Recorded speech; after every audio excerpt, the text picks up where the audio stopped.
तपाईहरु सबैजनालाई जय मसीह अनि विशेष गरी आज तपाईलाई म स्वागत गर्न चाहन्छु आजको मेरो ब्लगमा र आजको ब्लग हुनेछ म दिनभरि कसरी बिताउँछु मेरो होल डे चाहिँ यस्तो हुन्छ पहिला उठेर बाइबल पढ्छु अनि बाइबल पढिसकेर प्रार्थना गर्छु प्रभुलाई धन्यवाद दिदछु नयाँ दिनको लागि परमेश्वरले दिनुभएको आयुको लागि अनि उहाँले गर्नुभएको उपकार भलाई सबैको लागि म धन्यवाद दिन्छु अनि मेरो परिवार मेरो मण्डली सबैको लागि साथीभाइको लागि म प्रार्थना गर्दिन्दछु है बिहान अनि प्रार्थना सकेर म त्यहाँबाट घरमा कल गर्छु मेरो आमालाई कल गर्छु अनि आमासँग बात मार्छु सधैँ मेरो रुटिन चाहिँ यस्तो हुन्छ अनि आमासँग बात मारिसकेर चाहिँ म वाशरुम जान्छु त्यहाँबाट म ब्रसहरू गर्छु है ब्रस गरिसकेर त्यहाँबाट चाहिँ म आए यहाँ हेर्नुस् मलाई फेरि पनि म बेडमा आए है छिङ जाडो थियो दिन नि पानी पनि पर्दै थियो हो उठौँ कि नउठौँ हुँदै थियो अब परदेशमा आएपछि उठ्नै पर्यो घरमा बापु बिस्तारै उठ्छु बस अहिले उठ्छु भन्दा पनि हुन्थ्यो हो त्यहाँबाट अब उठ्नै पर्यो त्यहाँबाट टक्कै घडी हेरेँ मैले 7:20 भएको थियो अनि उठेँ फ्रिजमा हेरेको के पकाउनु पर्ने 12 बजेलाई भन्दाखेरि चाहिँ मैले देखेँ हिजो मैले चिकन मेरिनेट गरिरहेको थिएँ हल्दी र नुनसँग अनि अब चाहिँ म यो चिकनलाई बनाउँछु किचनमा गएर तपाईले देख्न सक्नुहुन्छ आइपुगेर यहाँनिर हेरेको जाडै छ दिन है अनि मैले यहाँनिर म यस्तो छु हेरिरहेको छु यस्तो गर्ने चाहिँ आदतै छ भास्कर साथीले सिकाएको भास्कर साथी म मानु दिपेश भाइ अनि ग्लोरिस हामी 5 जना वी ब्रदर्स हुन्थ्यौँ है मजा आउँथ्यो केटाहरू सबलाई सम्झिरहेको छु अनि पानी पनि तताइरहेको छु मैले फेरि पनि मैले हाई भनिरहेको छु स्पेशली मेरो वी ब्रदर्सलाई हाई अनि तपाईहरु जतिजनाले हेरिरहनु भएको छ तपाईलाई माई अनि म पहिला चाहिँ चामल धुन्छु चामल धुनको लागि गइरहेको छु अनि चामल धोएर चाहिँ मैले चामल निकालिरहेको छु अनि चामल धोएर चाहिँ म मासुहरू पकाउनुपट्टि लागिरहेको छु यस्तै छ आको पनि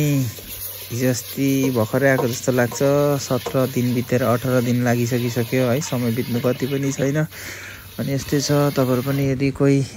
ट्राई गरिरहनु भएको छ भने गर्नुहोस् है समय हुँदा नै आफ्नोमा बल ताकत हुँदा नै आफ्नोमा एजुकेसन हुँदा नै त्यो सिपलाई तपाईहरुले अघि बढाउनुहोस् अनि समयमा नै सबै कुरो गरेको चाहिँ राम्रो हो भन्छु म है अनि सर्वप्रथम म परमेश्वरलाई धन्यवाद दिन्छु उहाँले मलाई यस ठाउँमा ल्याउनु भयो अनि त्यसपश्चात म मेरो परिवारलाई धन्यवाद दिन्छु किनभने उहाँले आज मलाई यति साह्रो सपोर्ट गर्नुभएको छ मेरो परिवारले मेरो फ्यामिलीले है तपाईलाई यदि आज उहाँले आज मलाई सपोर्ट नगर्नु भएको भए त यतिबेला मलाई यो ठाउँमा देख्नु हुन्थेन होला तपाईहरुले हैन तर उहाँले सपोर्ट गर्नुभएको कारणले गर्दा त्यही कारणले गर्दा चाहिँ म यहाँनिर छु अनि मेरो ब्ल्याक टी बनिरहेको छ अब म ब्ल्याक टी पिउने हो अनि मेरो फ्यामिलीलाई धन्यवाद थ्यांक यू अनि म उहाँको लागि सधैँ प्रार्थना गर्दिन्छु है मैले एउटा सपोर्टिभ फ्यामिली पाएको कारणले गर्दा म यस ठाउँमा आज आउन सके उहाँहरूले सपोर्ट नगर्नु भएको भए त आज म यहाँनिर हुने पनि थिइनँ है मेरो फ्यामिलीको कारणले गर्दाखेरि साथै परमेश्वरको इच्छा भएको कारणले म आउन सके अनि थ्यांक यू मेरो फ्यामिलीलाई अनि मेरो ब्ल्याक टी बनिँदैछ यहाँनिर अनि पानी चाहिँ तातै हालेको छु मैले यहाँनिर है यो चियापत्ती मैले घरबाट ल्याएको अनि मासु भइरहेको छ अनि मलाई जतिजनाले सपोर्ट गर्नुभयो मेरो मण्डलीले प्रेयरली है प्रार्थनाद्वारा मेरो साथीभाइहरूले मलाई इन्करेज गर्नुभयो जतिजनाले पनि हैन अन्त मेरो जतिजना पनि क्लोज वानहरु हुनुहुन्थ्यो तपाईहरु सबैजनालाई थ्यांक यू प्रभुले धेरै आशिष दिउन् अनि अब चाहिँ म यहाँनिर टमाटर प्याजहरु काट्न गइरहेको छु टमाटर प्याज काटेर चाहिँ मजाले हाल्दिन्छु मेरो मासु चाहिँ अघि नै रेडी भइसकेको छ है मैले त्यसलाई फ्राई गरेर फेरि पनि भुटिरहेको छु अनि यहाँ प्याजहरु काटिरहेको छु तपाईले देखिरहनु भएको छ हैन प्याज लसुन टमाटर अनि यो लगाएर चाहिँ मजाले चलाउने हो अनि तपाईलाई म देखाउने छु त्यही हेर्नुस् ल त्यसको फ्राई गरिएको छ फेरि पनि मैले फ्राई गरेँ अन्त यसलाई पनि निकालेँ है निकाल्नु चाहिँ अब हाम्रो त्यसरी नै हो निकाल्ने चाहिँ तरिका अनि निकालेर पहिला प्याज हालेँ प्याज र लसुन हालेँ अन्त चाहिँ त्यसपछि टमाटर हालेँ अनि त्यो हालेर चाहिँ मैले भुटेर चाहिँ एकछिन राखेँ अनि अब चाहिँ फेरि पनि मासु हालिदिएँ मैले अनि मासु हाल्दै बाजे पनि उठ्नु भएछ अनि मैले चिया पिएर यहाँ रुममा आएको थिएँ अनि रुममा आएर यस्तो छ मेरो आजको यहाँसम्मै छु है यतिको त अनि बिस्किट र चिया खाएँ फेरि पनि अनि खाएर चाहिँ अब गार्बेज फ्याँक्न गइरहेको छु अनि यहाँ गार्बेजको लागि म तल जान्छु हैन गार्बेज फ्याँकेर चाहिँ फेरि पनि म फर्केँ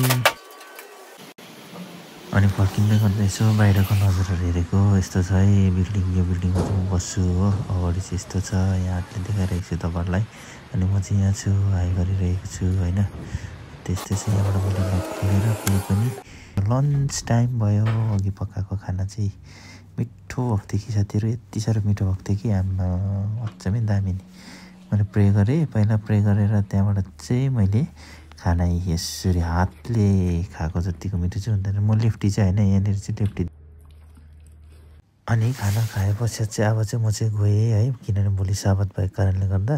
सपहरू सबै बन्द हुन्छ। अनि राइस अनि भेजिटेबल्स ल्याउनुको लागि गएँ। यी छ मेरो चाहिँ सुपर मार्केट, यहीँ हो। यो बिल्डिङमा बस्छु है साथीहरू। म चाहिँ मैले सामान पनि लिएर आएको छु, तपाईँले देख्न सक्नुहुन्छ यी हो। अब चाहिँ म जाने हो, रेस्ट गर्ने हो, छुट्टी छ 2 घन्टा।